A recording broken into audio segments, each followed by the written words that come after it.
चलो देखिए बच्चों, ये दो समांतर धारावाही तारों के बीच बल के आधार पे 1 एम्पीयर की परिभाषा दी जाती है। यहाँ पे आपने कल पढ़ा था कि एकांक लंबाई पर जो लगने वाला बल है वो हुआ आपका mu naught I1 I2 by 2 pi R। ठीक है, अब यहां से अगर ये कहा जाए कि L इज इक्वल टू 1 हो और R is equal to 1, I1 equal हो I2 के, तो सपोज कर लीजिए I के इक्वल हो, तो ये आपका हो जाएगा F is equal to mu naught upon 2 pi I square. अब यहां से आपको ये पता है कि म्यू नॉट अपॉन 2 पाई की वैल्यू होती है 2 इंटू 10 पावर माइनस 7। ठीक है, तो यहां से I की वैल्यू 1 कब होगी? अगर यहां से ये रख दिया जाए F इज इक्वल टू, तो ये हो जाएगा 2 into 10 power minus 7 I square. I की वैल्यू 1 कब होगी? जब F की value 2 into 10 to the power minus 7 हो जाए, यही ना? तो यहां से I is equal to 1 ampere if F is equal to 2 into 10 to the power minus 7 newton. अब इसी को परिभाषित किया जाता है, इसी के आधार पे 1 एम्पियर को हम परिभाषित करते हैं। जैसे ये फिगर है कि निर्वात में स्थित दो सीधे व समानांतर धारावाही चालक तार जिनके बीच की दूरी 1 मीटर हो में वैद्युत धारा प्रवाहित करने पर प्रति मीटर, यानी L की वैल्यू क्या हो 1, प्रति मीटर की दर से 2 × 10⁻⁷ न्यूटन का बल उत्पन्न हो, तो ऐसी वैद्युत धारा क्या कहलाएगी? 1 एम्पियर। ये 1 एम्पियर की मानक परिभाषा, स्टैंडर्ड डेफिनेशन यही है। एक तो आपने पढ़ा होगा Q is equal to IT से I is equal to Q by T, वो स्टैंडर्ड डेफिनेशन नहीं है। स्टैंडर्ड डेफिनेशन यही है जो आपको इस फार्मूले से आप देते हो। ठीक है, एक बार फिर ध्यान से देखिएगा कि कंडीशन क्या होनी चाहिए? निर्वात हो, दो सीधे और समानांतर हो, दोनों तार कैसे हो? एक दूसरे के समानांतर हो, धारावाही चालक तार और बीच की दूरी कितनी हो? 1 मीटर में धारा प्रवाहित हो, और धारा कैसी हो कि वो कितना बल उत्पन्न कर दे? 2 × 10⁻⁷ मीटर एकांक लंबाई। तो ऐसी ही धारा को हम क्या कहेंगे? 1 एम्पियर। ठीक है, अब इसके बाद देखिए, ये चैप्टर आपका जो आपके सिलेबस में जितना है वो कंप्लीट हो गया है। अब आपको इस पे कुछ आंकिक प्रश्न हल किया जाएगा। ठीक है, अब देखिए बेटा, जैसे ये पहला क्वेश्चन है, एक लंबे सीधे तार में 5 एम्पियर की धारा प्रवाहित होती है। एक इलेक्ट्रॉन तार से 10 सेंटीमीटर दूर वायु में 1 × 10⁻⁶ मीटर प्रति सेकंड से धारा की दिशा के समांतर गति कर रहा है। इलेक्ट्रॉन पर बल की गणना कीजिए। ठीक है, अब देखिए, एक चीज तो ये क्लियर है, पहले तो आप इसमें क्या क्या दिया है वो लिख लीजिए। तो आपको गिवन है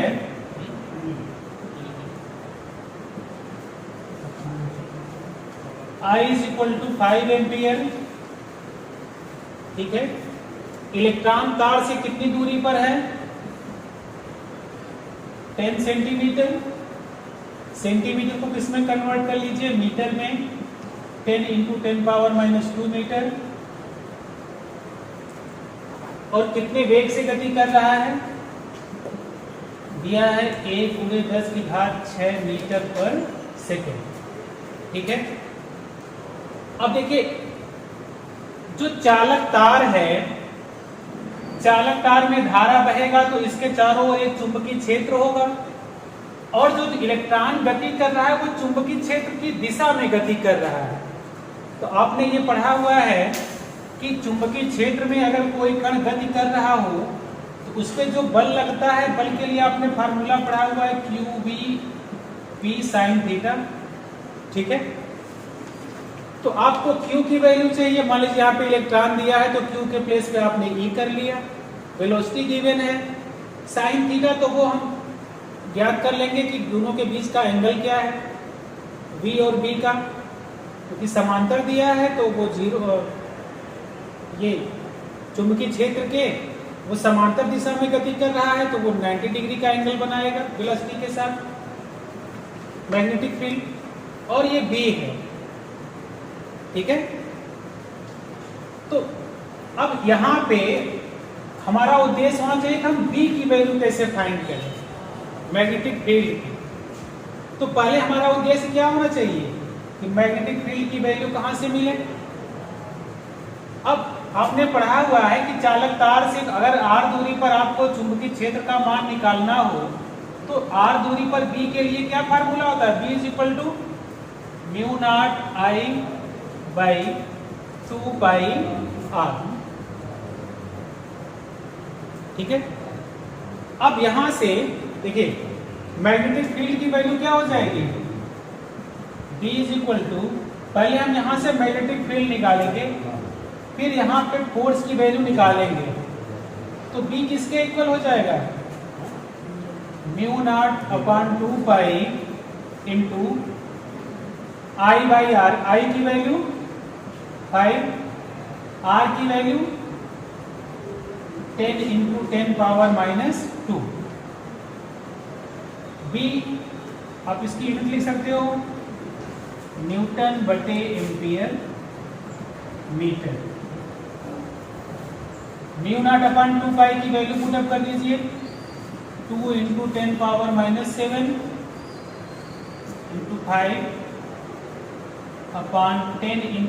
× 10⁻²।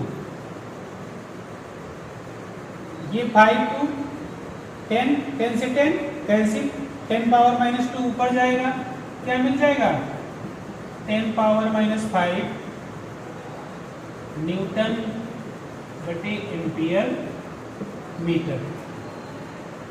ठीक है, अब यहां से देखिए कह रहा है कि वैद्युत धारा के अगर वो समांतर गति कर रहा होगा तो यहाँ पे चुंबकीय क्षेत्र की दिशा तो इस आवेशित कण के लंबवत हुई, तो फोर्स जब आप निकालोगे तो फोर्स की वैल्यू क्या हो जाएगी, फोर्स हो जाएगा EV/B, एंगल कितना बनेगा 90 का, EV/B sin 90। यहाँ पे अगर आप सब की वैल्यू पुट अप करें 1.6 × 10⁻⁻19, B की वैल्यू 1 × 10⁻⁶, और B की वैल्यू 10⁻⁵। ये हो जाएगा 10⁻19 - 5 -24, 1.6 ×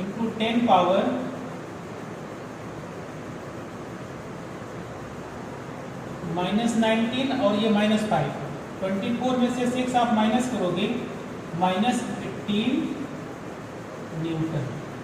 तो ये हो जाएगा आपका उस पर ये जो आपका इलेक्ट्रॉन गति कर रहा है इस पे लगने वाला बल। चलिए देखिए, अभी दूसरा क्वेश्चन है कि संलग्न चित्र में प्रदर्शित तार में I के कारण बिंदु O पर चुंबकीय क्षेत्र का मान एवं दिशा ज्ञात कीजिए। ठीक है, अब यहां पे देखिए जो ये आपका सर्किल है, सेमी सर्किल, इसकी रेडियस a है। ठीक है, अब यहां पे पूरी सर्किल के कारण अब इसमें देखिए कोई डिजिट तो आपको दिया नहीं है। आपको ये पता है कि किसी सर्कल के केंद्र पर जो मैग्नेटिक फील्ड है वो होता है mu naught I by 2a। ठीक है। अब ये सेमी सर्किल है, सेमी सर्किल है तो मैग्नेटिक फील्ड क्या होगा? इस पूरे जो पूरे वृत्त के कारण होता, अगर ये पूरा होता तो ये होता, तो किससे आधा है तो मैग्नेटिक फील्ड हो क्या होगा? Part semi circle B is equal to mu naught I by 2a। इसका भी क्या कर दीजिए, हाफ कर दीजिए, या किसी को लिख सकते हो B is equal to mu naught I upon 4a। तो सेमी सर्कल के कारण जो मैग्नेटिक फील्ड है वो कितना हो गया? Mu naught I upon 4a। लेकिन यहां पे ये वायर 3 खंड में बटा हुआ है। इसको अगर हम मान लें पार्ट 1, इसको कह लें पार्ट 2 और ये है आपका पार्ट 3। लेकिन एक चीज आप ध्यान से अगर देखें तो इसके कारण जो मैग्नेटिक फील्ड होगा इस पॉइंट पे, ठीक है, और इसके कारण जो मैग्नेटिक फील्ड होगा, दोनों की वैल्यू तो एक समान होगी, लेकिन दिशा क्या होगी? एक दूसरे के विपरीत होगी, है ना। तो यहां पे क्या होगा कि इस चालक तार में जो धारा प्रवाहित हो रही है और इस चालक तार में जो सीधा तार है, ये एक दूसरे के प्रभाव को, यहाँ पे जो चुंबकीय क्षेत्र का प्रभाव होगा, ये एक दूसरे के प्रभाव को निरस्त कर दे। ठीक है। जैसे आप ऐसे कह सकते हो ना कि ये एक तार हुआ और एक तार यहाँ पे है और ये पिन पॉइंट है आपका यहाँ पे, ये तो इसके कारण जो चुंबकीय क्षेत्र की दिशा होगी, देखिए अपवर्ड हुआ, और इसके कारण जो होगा वो कहाँ पे होगा? डाउनवर्ड होगा। तो ये दोनों जो वायर हैं, वायर ये पार्ट 1 और पार्ट 3, इसके कारण जो मैग्नेटिक फील्ड होगा वो क्या हो जाएगा? ये एक दूसरे के प्रभाव को निरस्त कर देंगे। तो आप लिख भी सकते हो कि सीधे तार में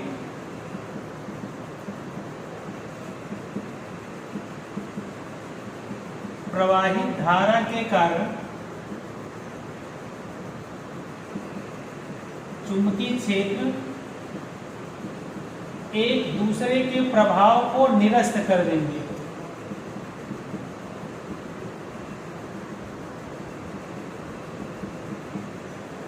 निरस्त कर देंगे, अतः कुल चुंबकीय क्षेत्र क्या हो जाएगा? अब यहां से देखिए, या तो आप सबकी वैल्यू पुटअप कर दीजिए, या सिंपल सा वे है कि कुल चुंबकीय क्षेत्र आपको क्या मिल गया? Mu naught upon 4 I by A. आपको सुविधा ज्यादा ये होगी, आप ऊपर और नीचे पाई से मल्टीप्लाई कर दीजिए। हम इसको लिख सकते हैं म्यू नॉट पाई अपॉन 4 पाई। क्यों? क्योंकि आपको म्यू नॉट अपॉन 4 पाई की वैल्यू पता है, तो आप इसको लिख सकते हो 10 power minus 7 pi I by A.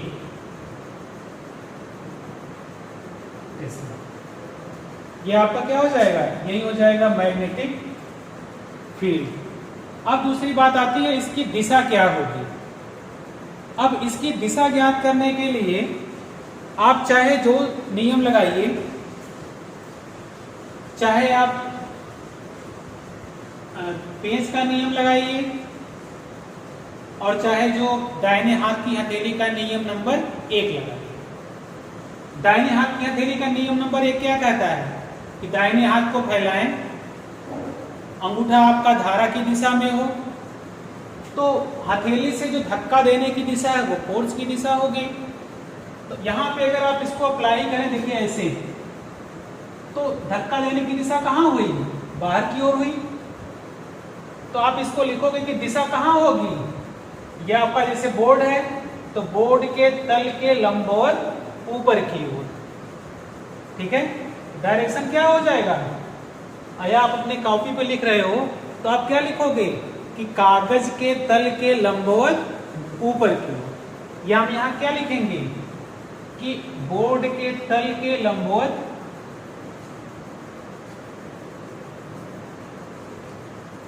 Perpendicular to board upward. ये क्या हो गई? डायरेक्शन। ठीक है। अगला क्वेश्चन है, संलग्न चित्र में तार में धारा I के कारण बिंदु O पर चुंबकीय क्षेत्र का मान एवं दिशा ज्ञात कीजिए। अभी इसके पहले जो हमने आपको क्वेश्चन बताया था उसमें एक सेमी सर्किल था, ठीक है। इसमें 2 सेमी सर्किल हैं और 2 और भी तार हैं, ठीक है। अगर आप इस वीडियो इसको ध्यान से देखें तो आप ऐसे कह सकते हो कि ये 4 खंड से मिलकर बना है। अगर ये तार ही है, इसमें कितने वायर आपने यूज किए हैं? 4 तार हैं, तो 4 धाराएं होनी चाहिए। चारों के कारण चुंबकीय क्षेत्र आप लिख करके और फिर चारों को क्या कर दीजिए? जोड़ दीजिए दिशा सहित। लेकिन देखिए, मान लीजिए हमने इसको मान लिया ये आपका हो गया खंड 1, ये खंड 2, ये खंड 3 और ये हो गया आपका खंड 4। सब में वैद्युत धारा एक समान है, ठीक है। पहले हम खंड 1 और 3 पर चर्चा करते हैं। खंड 1 और 3 में एक बात और ध्यान रखिएगा कि किसी भी चालक तार के सिरे पर अगर वो पॉइंट उसके सिरे के सीध में आ रहा हो तो उसके कारण जो चुंबकीय क्षेत्र होगा वो शून्य होगा। ध्यान रखिएगा हमेशा कि चालक तार के सिरे के किसी भी सिरे के सीध में किसी भी बिंदु पर चुंबकीय क्षेत्र का मान क्या रखिएगा? हमेशा 0। ये याद रखना, कहीं पर भी सर्किट बनी हुई हो तो ये दिमाग में इतना रखे रहिए। तो ये इसके सिरे पर ही है, एक सीध में है, तो खंड 1 और 3 के कारण जो चुंबकीय क्षेत्र है वो शून्य है। अब आपके पास कौन से 2 खंड बचते हैं? खंड 2 है और खंड 4 है। अभी जस्ट इसके पहले वाले क्वेश्चन में हमने आपको बताया कि for semi circle magnetic field भी क्या होता है? Mu naught upon 4 pi mu naught upon 4 I by A। अगर हम खंड 2 ले लें पहले और इसको मान लें B1 तो क्या हो जाएगा? Mu naught upon 4 I by A1। इसी तरह से आप खंड 4 ले लें, इसकी त्रिज्या कितनी है? A2, तो B2 क्या हो जाएगा? Mu naught upon 4 I by A2। तो टोटल मैग्नेटिक फील्ड B किसके इक्वल हो जाएगा? B1 plus B2। दोनों को ऐड कर दीजिए, ये हो जाएगा mu naught upon 4 I 1 by A1 plus 1 by A2। तो मैग्नेटिक फील्ड आपका B किसके इक्वल हो गया? Mu not upon 4 I 1 by A1 plus 1 by A2। दूसरा क्वेश्चन में पूछा है कि इसकी दिशा क्या होगी। दिशा ज्ञात करने के लिए आप या तो पेंच का नियम लगा लीजिए या दाहिने हाथ की हथेली का नियम नंबर 1। अब देखिए, दाहिने हाथ की हथेली का नियम नंबर आप एक किसी दोनों के लिए लगाइए। पहले के लिए देखिए, ये हुआ, ये अंगूठा आपका कहाँ हो गया? करंट की डायरेक्शन में, और ये जो 4 फिंगर है वो किसकी डायरेक्शन में है? Towards the point O। तो हथेली से धक्का देने की दिशा कहाँ हुई? तल के लंबवत अंदर की ओर। तो B1 की दिशा कहाँ है? अंदर की ओर। और यहां से फिर आप आगे भी देखें तो धारा की दिशा में अंगूठा और ये बिंदु O की ओर चारों उंगलियां हो गई, तो धक्का देने की दिशा तब भी अंदर है। तो चुंबकीय क्षेत्र की दिशा कहाँ हुई? परपेंडिकुलर टू द, इस बोर्ड के परपेंडिकुलर है। बोर्ड इनवर्ड्स, अंदर की ओर। तो चुंबकीय क्षेत्र की दिशा कहां हो गई? इसके तल के लंबवत अंदर की ओर। ठीक है, अगर आप पेपर पे लिख रहे हो तो आप लिखोगे कागज के तल के लंबवत अंदर की ओर।